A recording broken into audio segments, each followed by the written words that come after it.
warahmatullahi wabarakatuh. Halo semuanya, kembali lagi bersama saya Ririn Fopita dari kelas 2023B.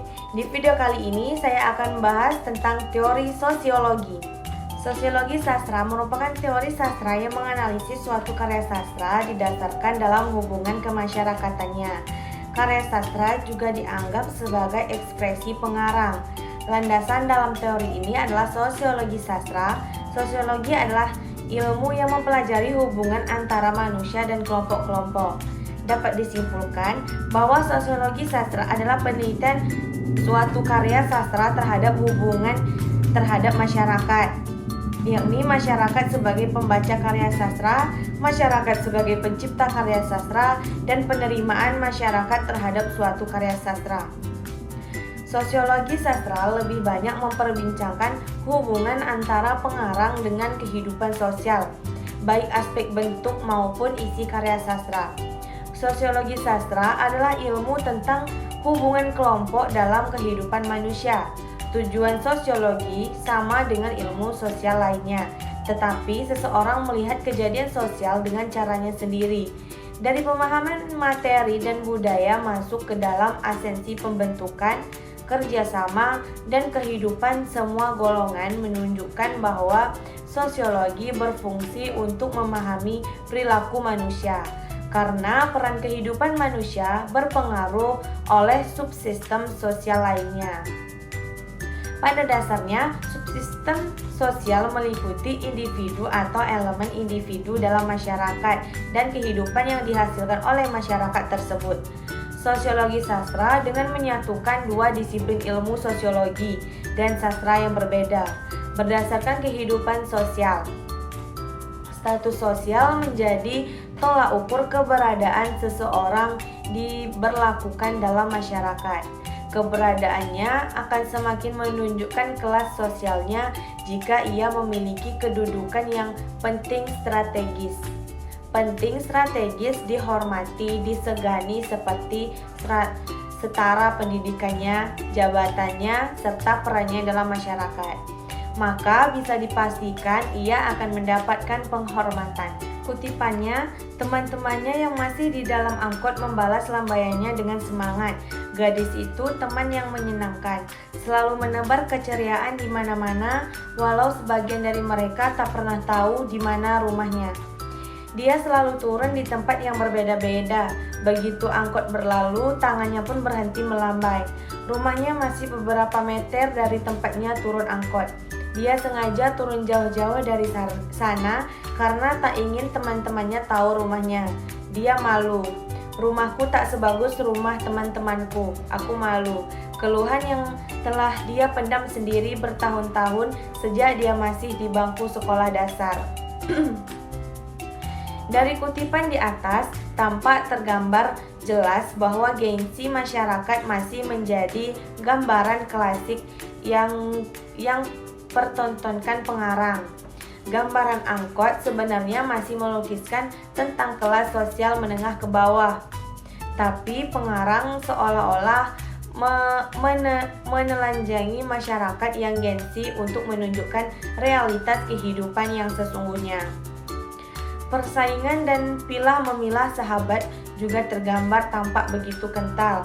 Ketakutan seakan menggerogoti tokoh aku menunjukkan rumahnya yang sesungguhnya. Tekanan batin pun turut diperlihatkan penulis pada kalimat penutup tokoh. Aku menutupi kebenaran yang sesungguhnya sejak duduk di bangku SD. Tentu dengan sejuta kebohongan di atas kebohongan lainnya.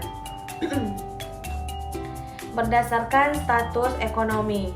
Status ekonomi yang memadai tentu menunjang penampilan seseorang. Tidak hanya itu, status ekonomi yang baik akan mendapatkan kedudukan dan posisi dalam lapisan masyarakat. Potret status ekonomi secara khusus digambarkan pada novel Puzzle Mimpi ini terkait pekerjaan yang lakoni setiap orang. Seseorang dengan jabatan yang tinggi tentu akan berimbas pada ekonomi yang semakin membaik. Hal lain yang menunjang akan kestabilan ekonomi adalah bagaimana konsistensi dalam bekerja.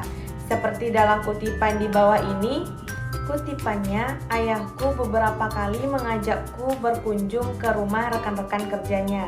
Rumah mereka bagus-bagus, mobil mereka keren, dan penampilan mereka mentereng. Anak-anak mereka juga selalu tampil gaya. Aku selalu mengeluh mengapa rumahku tidak sebagus mereka, mengapa keluargaku tak bisa hidup senyaman mereka. Ketimpangan sosial yang tergambar di atas dilatar belakangi konsekuensi dan prinsip hidup. Masalah ekonomi kaya dan miskin tidak tergambar jelas karena ayah tokoh aku mempunyai pekerjaan yang sama dengan teman-temannya. Rumah mereka keren, penampilan mereka mentereng dan selalu tampil gaya. Suasana yang tergambar jelas kondisi di atas memperlihatkan kondisi masyarakat yang bekerja dengan kejujuran meski seorang pejabat masih saja mengalami banyak kekurangan dalam hal finansial. Berdasarkan pengarang, konteks hubungannya dengan posisi sosial sastrawan dan dalam masyarakat dan kaitannya dengan masyarakat pembaca. Sastra sebagai cermin masyarakat menelaah sampai sejauh mana sastra dianggap sebagai pencerminan keadaan masyarakat. Sosial sastrawan ada.